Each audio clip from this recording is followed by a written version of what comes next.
Boa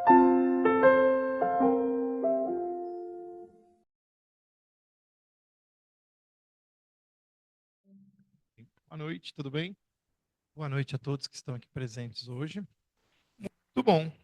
Nós trouxemos um tema hoje aqui, que é semeando um futuro melhor. Eu pensei nesse tema hoje, por quê? Porque nós muitas vezes estamos aí pensando, o que será de mim depois de hoje, ou depois do último ano, ou depois de um determinado acontecimento que tenha modificado a nossa vida, que tenha nos feito transitar, vamos dizer assim, nas vias da dúvida, não é? E para que você possa idealizar esse novo caminho, que a partir daquele momento de dúvida, insegurança e incerteza vai ser pavimentado, construído, você precisa ter aquela segurança, né? Aquela segurança ou aquela sensação de que nem tudo está perdido. Não é? Porque a partir do momento que você acha que tudo está contra nós, tudo afeta o nosso caminhar, e tudo de ruim acontece apenas conosco, você acaba se sentindo, vamos dizer assim, inseguro, né, para essa nova construção. E a vida é feita disso. A vida ela é feita de altos e baixos. A vida ela é feita de reconstruções e recomeços. E é isso que a gente tem que ter em mente. Então, esse é o tema aqui da palestra que eu gostaria de falar com vocês. Então, vamos lá. Muitas vezes é isso, a gente se sente assim, né? Como se a gente estivesse de mãos atadas, acorrentado, aprisionado às situações que se deparam à nossa frente, aos percalços da vida, não é? E assim, percalços da vida é uma coisa comum, não é? A gente está aqui e, como espíritas, a gente sabe que é um desafio diário você controlar, vamos dizer assim, os seus pensamentos, controlar o seu estado íntimo, o seu humor, a sua boa vontade de executar transformações na sua vida e muitas vezes até cooperar com o nosso semelhante. No livro do André Luiz, Mecanismos da Mediunidade, na verdade, Psicografia do Chico, né? Continuação do livro Nosso Lar, no livro Mecanismos da Mediunidade, o André Luiz fala o seguinte: a ideia é um ser organizado por nosso espírito, ao qual o pensamento cria ou dá forma e a vontade imprime movimento e direção. Então veja lá, qual que é o primeiro fator modificador dentro de todo esse contexto quando as coisas parecem estar difíceis? É o pensamento, é a ideia, é o foco, não é? É o desejar ardentemente modificar. E que muitas vezes, até por todas as turbulências dos acontecimentos, fazem com que a gente não consiga construir um pensamento contínuo a respeito daquilo que deve ser modificado. Então nós começamos a fragmentar ideias. Eu gostaria que fosse assim. Eu vou fazer dessa forma. Mas aí você pensa em outra coisa e acaba esquecendo aquilo que foi pensado primeiro e você vai se atropelando. E quando você vê, você não fez nada. Fez nada. E aí você olha para trás e fala: poxa, eu deveria ter feito diferente. Isso é comum. Isso faz parte do nosso aprendizado ou aprendizagem, como queiram, de uma forma que, através do erro e acerto, a gente vai tentando modificar a nossa rota, o nosso rumo e pavimentar esse caminho diferente a cada dia.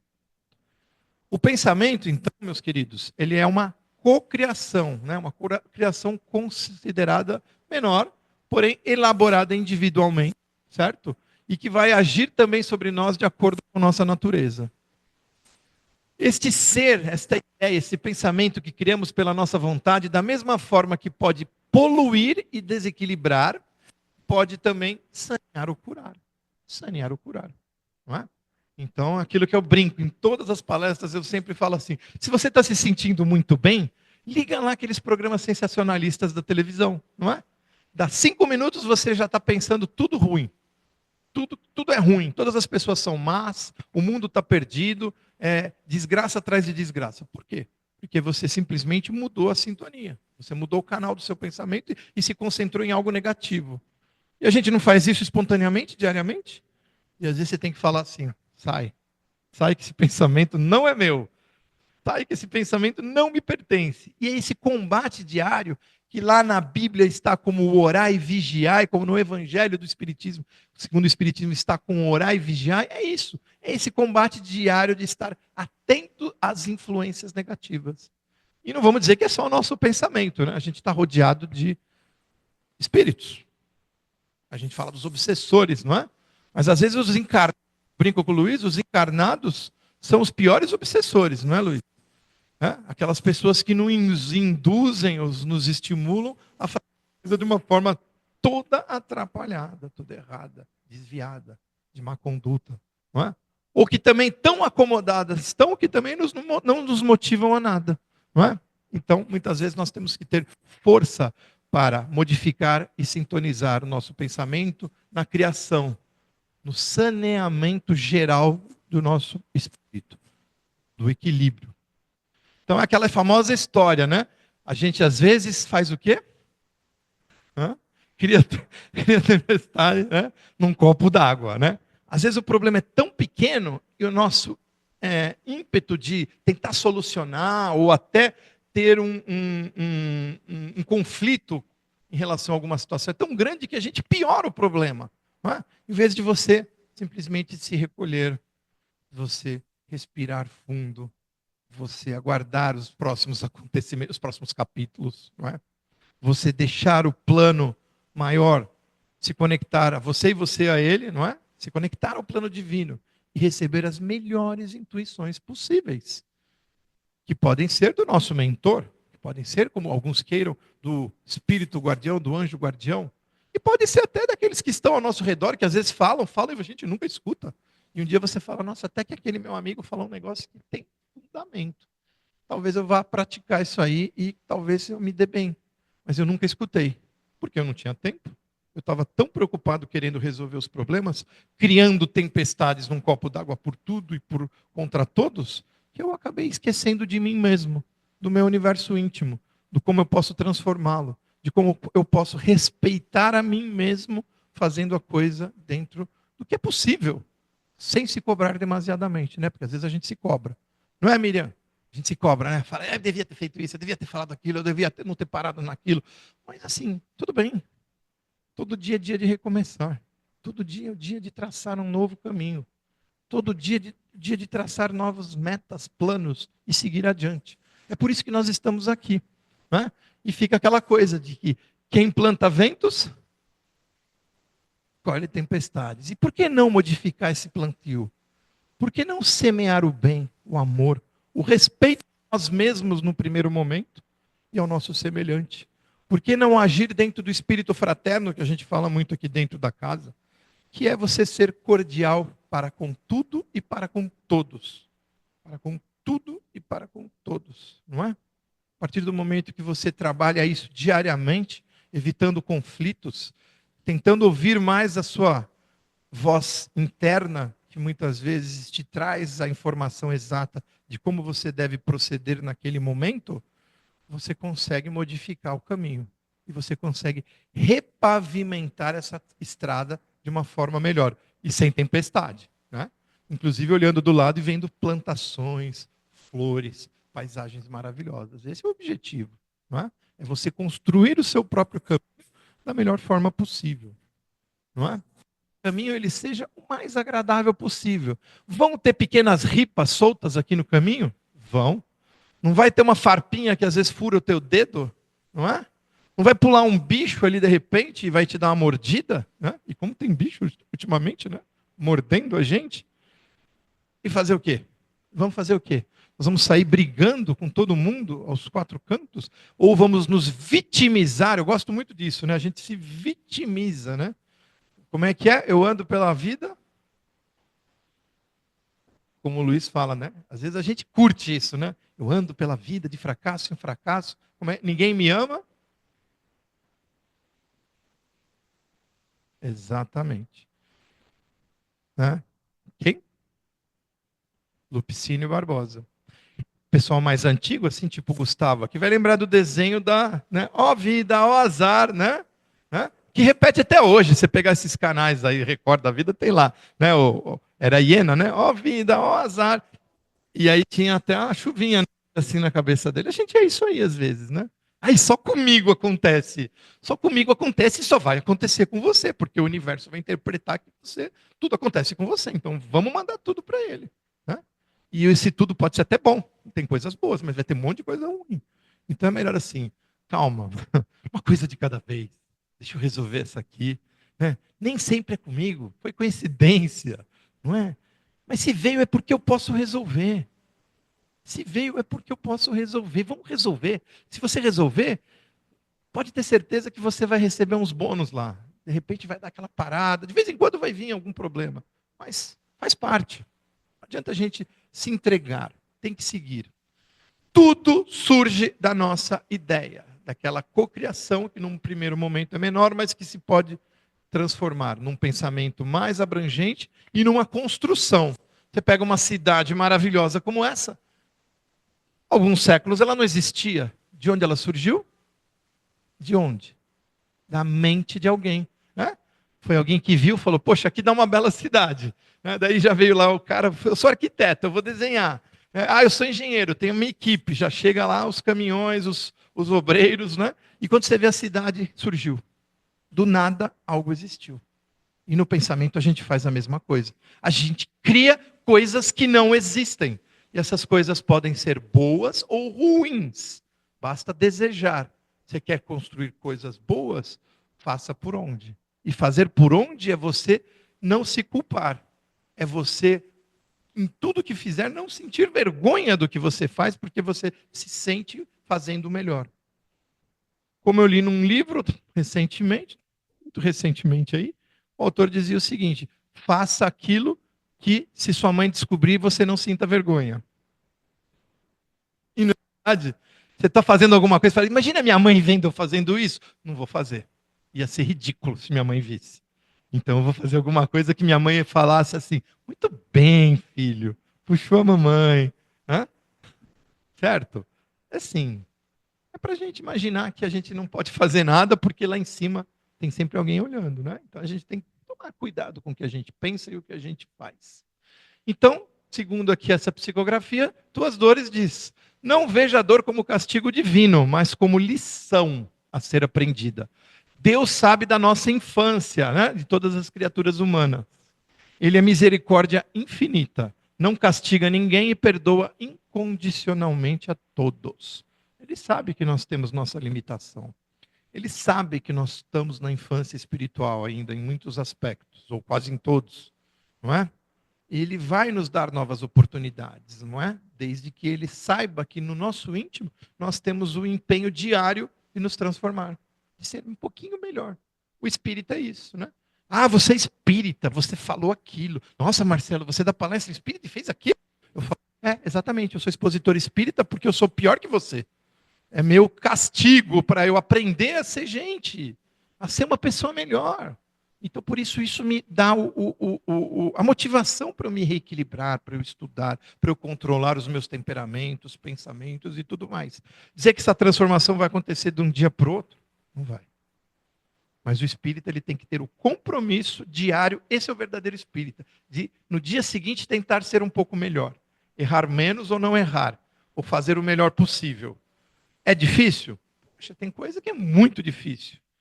Mas você tem que persistir, não é, Jean? É a persistência, a perseverança no bem.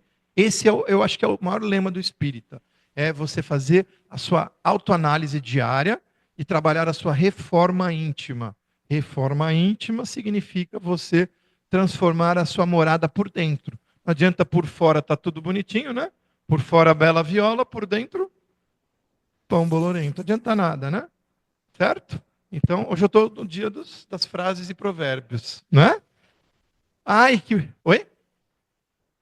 Abri a caixinha. Nossa, Marcelo é simpático. Olha, Marcelo se arruma bem. Não adianta nada. Se lá por dentro eu sou um chato de galochas, eu só falo coisa negativa, eu não ajudo ninguém, não é? E não ajudo a mim mesmo. Não adianta nada. Não vai adiantar nada. O homem está vendo lá.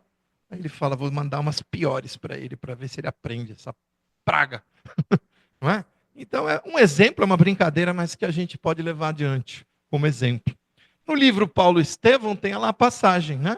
foi o que levou Paulo de Tarso a afirmar a seu amigo Timóteo: obtive misericórdia, porque agi por ignorância na incredulidade. Ele confessou a sua limitação ali. A mensagem é importante desta obra porque encerra esta mensagem de que é possível mudar a qualquer tempo, porém toda mudança congrega muitas consequências. Né? Você fuma durante 20 anos e para de fumar no dia seguinte, após completar 20 anos, seu pulmão não vai ficar limpo no dia seguinte. Ele vai levar uns bons anos. Né?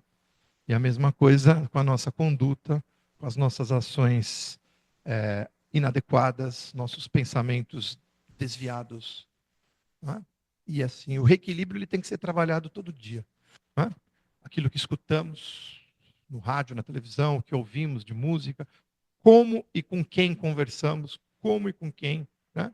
Diga-me com quem andas, certo? E diga-me o que pensas, né? Que eu te direi com quem andas. Né? Se eu penso coisas ruins, eu vou só atrair coisa ruim, gente que também está no mesmo nível vibratório que o meu, que às vezes é muito negativo e que não vão me ajudar em nada, eu também não vou ajudar eles. Ninguém sai do buraco. E aí nós diariamente estamos assim, né? Tudo é com a gente. Ah, ó vida, ó azar, quantos problemas, como eu sou um coitado. Eu sou um coitado, eu preciso de colo. Ninguém me ama, ninguém me quer, não é? Vamos mudar a vibração, gente. Ligar uma boa música, vamos conversar com um amigo bacana que a gente não fala faz tempo, vamos fazer um passeio, vamos fazer uma obra de caridade. Amanhã está precisando de voluntário aqui no Caritas, sabia? Não é, tio Luiz? Está à toa amanhã, está triste amanhã? Vem para cá, trabalhar um pouquinho, ajudar, participar, conversar, interagir, né? Fazer novas amizades. É essa a vida. Então, vamos mudar o nosso pensamento. Se você pegar a filosofia oriental do Seixo Noye, tem lá uma frase que diz assim: um rosto sorridente. Nosso rosto torna-se sorridente quando ficamos contentes, certo? Intimamente. Quando esboçamos um sorriso, a nossa mente torna-se alegre. Uma coisa puxa a outra, outra puxa a outra. Não é? Então a gente tem que ser um reflexo do nosso estado íntimo. E que esse estado íntimo seja bom. E a gente se esforçando por estar bem, nos sentir bem dentro do que pode ser feito, nós modificamos o estado íntimo. E aí as coisas mudam, não é? E fica essa beleza, né? Fica essa alegria toda, certo? Fica essa alegria toda, né? Então é isso. Você já mudou o pensamento de vocês, só de vocês verem essa imagem, né? Ah, bonitinho, todo mundo deu risada. É isso. É esse o objetivo. Aí, para finalizar, eu coloquei algo que eu acho muito importante, que seria a nossa forma de conduta em tempos turbulentos como esse. Quando você liga a televisão e fala e vê que a inflação aumentou, que lá nos Estados Unidos o cara está taxando o mundo inteiro e nós vamos ter problemas econômicos, e é guerra ali, é crime cá, e você fala, poxa, o mundo está perdido. Eu diria para vocês que o mundo não está perdido, ele está simplesmente em transformação. Ele está numa transformação, né, importante, em que vai haver consequências, num primeiro momento aparentemente negativas, mas que com o tempo nos mostrarão serem extremamente positivas e transformadoras rumo à evolução do nosso planetinha aqui. E isso é importante. Você falar, poxa, mas as coisas estão feias. Se você olhar, nós temos 7 bilhões, é isso, de habitantes? 7 bilhões de habitantes, e aí tem lá uns, somando 7 bilhões, 50 mil, 100 mil, que estão fazendo confusão por aí. E aí esses chamam mais atenção e vocês acham que o mundo inteiro está perdido. E na verdade é muito pelo contrário. Porque aqueles que fazem confusão chamam mais atenção, vendem mais jornal, e você acha que está tudo perdido. Se você for olhar o ser humano na Idade Média, por exemplo, na Idade das Trevas, a faixa etária das pessoas não passava dos 40, a expectativa de vida não passava dos 40 anos. 30 e poucos anos você já era um ancião. Né? Você morava numa aldeia, passando super aperto em relação a clima, comida, a sua aldeia era invadida, matava todo mundo, tinha guerra para tudo quanto é lado, doença de tudo quanto é tipo, sem cura. Isso sim era terrível. E isso se aplicava a quase todo o globo. Hoje em dia não, você tem focos problemáticos e você tem pessoas problemáticas, mas a grande maioria está dentro de um caminho de preciso melhorar, preciso estar melhor, preciso encontrar soluções. E é assim que funciona. Não é? A partir do momento que todos estiverem entendendo que isso é importante, essa busca que acontece nos dias de hoje por religião, milagre, seja lá o que for, ela vai se refletir em que num ponto em que as pessoas vão entender que elas mesmas podem modificar o caminho. Elas podem ser positivas para os semelhantes, para os companheiros de jornada, para que a vida de todos fique um pouco mais fácil. Enquanto isso, a gente tem que aguentar. Enquanto isso não se multiplica ao ponto de ser 100% aqui dentro deste planeta, a gente tem que trabalhar a nossa parte. Limpar a nossa cozinha. E ter o que se chama de passividade dinâmica. O que é passividade dinâmica? Vamos ver? Somos aquilo que temos de verdadeiro na nossa essência. Legal? O ato exterior não tem valor se não há qualidade e intenção naquilo que realizamos. Então não adianta eu ser aqui o palestrante espírita, mas eu não exercitar o que eu estou falando aqui no meu dia a dia. Dizer que eu vou ser perfeito, que eu não vou errar em nada, muito longe disso. Eu vou errar muito. Oi? Eu vou errar muito, mas eu tenho que ter a consciência de que eu posso transformar o meu caminho. O que é a passividade dinâmica? Vem fazer companhia aqui. Nós temos uma célebre convidada aqui no palco hoje.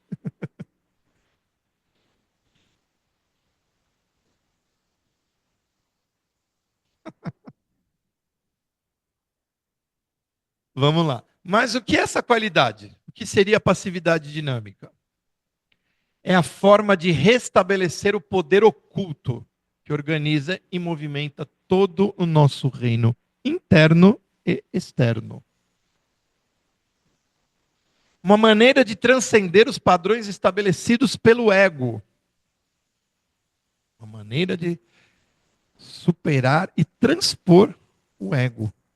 Esse ego ou egoísmo da humanidade não vai cair aí. Esse ego ou egoísmo da humanidade constantemente viola a ordem natural que rege o microcosmo e o macrocosmo. Microcosmo, macrocosmo. Microcosmo somos nós. Macrocosmo é tudo que está ao redor. Legal. Vocês vão entender agora. Não devemos nos opor propositalmente às energias à nossa volta, que às vezes a gente quer isso, né? Combater a tudo e a todos, mas fluir com elas. Vejam bem, fluir com elas, seguir o curso das coisas. O que eu falei no começo? Que muitas vezes você tem que parar de ser, qual seria a palavra? Beligerante, de querer lutar contra tudo e contra todos. E muitas vezes parar para a reflexão, parar para reagrupar a tropa e voltar ao ataque de uma forma melhor. Pois é na suavidade e flexibilidade do rodear das águas que venceremos a dureza das pedras da existência humana. Vejam bem. Eu estou comparando isso ao rodear e a flexibilidade das águas. O que a água faz? A água, se ela não pode atravessar, ela contorna. E ela contorna de forma suave, não é? Ela vai. Água mole em pedra dura. Falei que hoje era o dia. Eu estou vendo. Então a passividade dinâmica é você se comportar tal como a água. A água ela é flexível, ela é maleável. Ela não pode ser dobrada, nem espremida e nem totalmente destruída. Ela pode sim se renovar, se transformar. Ela pode se volatilizar e se suspender na atmosfera. Ela pode se precipitar como a chuva e pode correr pela terra, infiltrando todos os espaços que ela encontra e fazendo geminar um novo caminho. Ela pode, de uma forma muito suave, contornar qualquer obstáculo e que, se não for possível, com o passar do tempo, muito tempo, ela pode criar pequenos orifícios naquele obstáculo e passar por ele. É incrível. E nós temos que nos comportar como ela. como a água. Aceitar o que está ao redor e seguir o caminho. Seguir o caminho dentro do que é possível. Se não dá para ir reto, dá uma desviada. Se está muito duro, espera. Se tem que ir por baixo, eu vou devagarzinho me filtrando. Se eu posso deixar a coisa passar e entrar em suspensão como a água que evapora, para me precipitar novamente na hora certa, é isso que eu vou fazer. E a gente não faz isso, né? Não, eu quero ir, eu quero passar, tem que resolver. Não, tem que agora ligar lá e resolver. Eu vou fazer. Por que eu não fiz? Por que eu demorei tanto? Adiantou? Vai ganhar o quê? Gastrite. Venâncio Aires, número? Consultório do Dr. Luiz Fernando, psicólogo, tá? Que eu com muito orgulho tenho como referência aqui dentro do meu aprendizado, pois até terapia eu fiz com ele durante uns 2 anos e valeu muito a pena. Recomendo. Plim, plim. E tudo isso são o quê? Os auxílios, né? Os auxílios que a gente recebe que estão ao nosso lado. Amigos que nos querem bem. Oportunidades de aprendizado que nós temos pelo mundo da internet, né? Livros, músicas maravilhosas para alegrar o nosso espírito, lugares a visitar, coisas a fazer, que seja simplesmente fazer um bolo e levar para o seu vizinho, que mal olha na sua cara e que no dia seguinte vira o seu melhor amigo. Porque ele talvez pense a mesma coisa de você, né? Fala, esse cara não me cumprimenta, o outro também pensa a mesma coisa. Né? Alguém tem que quebrar esse ciclo. Não é? E isso chama passividade dinâmica. Eu tenho exemplos vivos disso, de situações de passado, de pessoas que viraram as costas para mim sem eu ter a mínima culpa e ficar muito chateado. Eu falo, gente, Deus, isso não é justo. Mas eu sei que vai chegar a hora que elas vão ver quem eu sou de verdade. E elas vão me perdoar e elas vão voltar a se relacionar comigo. Eu juro por Deus para vocês que aconteceu. Já tive 2 ou 3 exemplos de situações como essa. E as pessoas agora estão muito próximas de mim, porque elas viram pelo tempo que eu não sou perfeito, que eu tenho um monte de defeitos, mas que eu não sou esse bicho todo. Certo? Vamos pensar, né? Então, tá lá no Evangelho, para a gente finalizar, no Evangelho segundo o Espiritismo, karma. Tenha karma. Provas, faça bem as provas. E expiações, né? Fuja de mais karmas, né? E faça o trabalho bem feito. Só não nos devemos esquecer que todo o bem que realizamos diminuirá o mal que já praticamos. O Divaldo falou isso aqui, na verdade, o do vem depois. E isso também irá mudar nossa dívida moral, porque a ação do bem, vejam bem, é muito mais valiosa do que os efeitos danosos derivados do mal. Vamos fazer o bem, gente. Vamos orar pelos nossos inimigos. Eles são nossos inimigos e nós os consideramos assim. Agora sim, o Evangelho. Obreiros, traçai o vosso sulco, o arado, né? Do semear. Recomeçai no dia seguinte o afanoso labor da véspera. O trabalho das vossas mãos vos fornece aos corpos, o pão terrestre. Vossas almas, porém, não estão esquecidas, e eu, o jardineiro divino, as cultivo no silêncio de vossos pensamentos. Espírito da verdade no capítulo Cristo Consolador, que é aquilo, Deus está vendo. Se você está incutiu na sua mente de que você quer se transformar para melhor, você quer melhorar as suas relações, você quer perdoar aqueles que você julga que te trouxeram algum mal, você mostra que você está com um ponto a mais para a sua transformação. E ele vai te ajudar. Era isso. E ele ainda diz, nada fica perdido no reino dos céus. Nossos suores e misérias formarão um tesouro que nos tornará ricos nas esferas superiores. A semente do Cristo já estará germinada dentro de nós. Na verdade, ela está ali esperando você terminar, né, o cultivo. Era isso, queridos. Ficou alguma dúvida? Vocês querem perguntar alguma coisa do que eu falei? Ficou alguma coisa que não foi clara? Eu só vou dar um resumo aqui, tá? Para começar a semear um novo futuro, tem que começar a regar. Não adianta ficar de braços cruzados que ninguém vai regar por vocês. Hã? Exato. Já não começa nem plantando, né? Até tá às vezes ali, mas não regou, não vai germinar nada. Mas tem que plantar, tem que regar, tem que estar atento e manter aquilo sempre em ordem. Aparar as ervas, tirar as ervas daninhas, aparar os galhos mortos, não é? É replantar se precisar, não é plantou, acabou. Ai, olha, eu já fiz lá, trabalhei 2 anos no Caritas, já garanti minha vida aqui, ó, já fiz minha caridade para essa encarnação. Não é assim, gente, não adianta, vai ter algum desafio. Vai sempre ter algum desafio.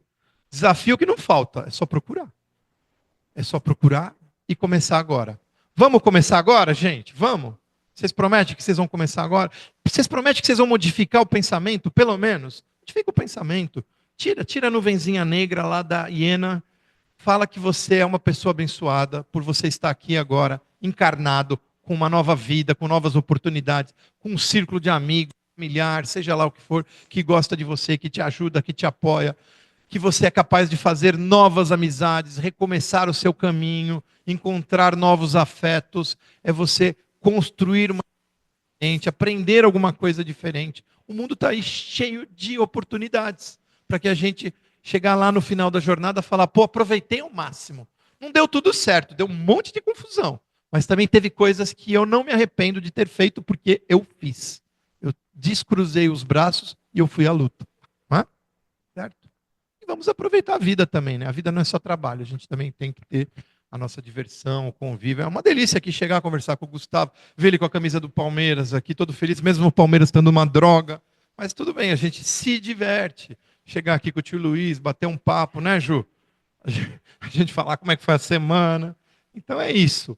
A vida é isso. A vida é dinâmica, mas a passividade dinâmica também é importante. Era isso que eu tinha para dizer.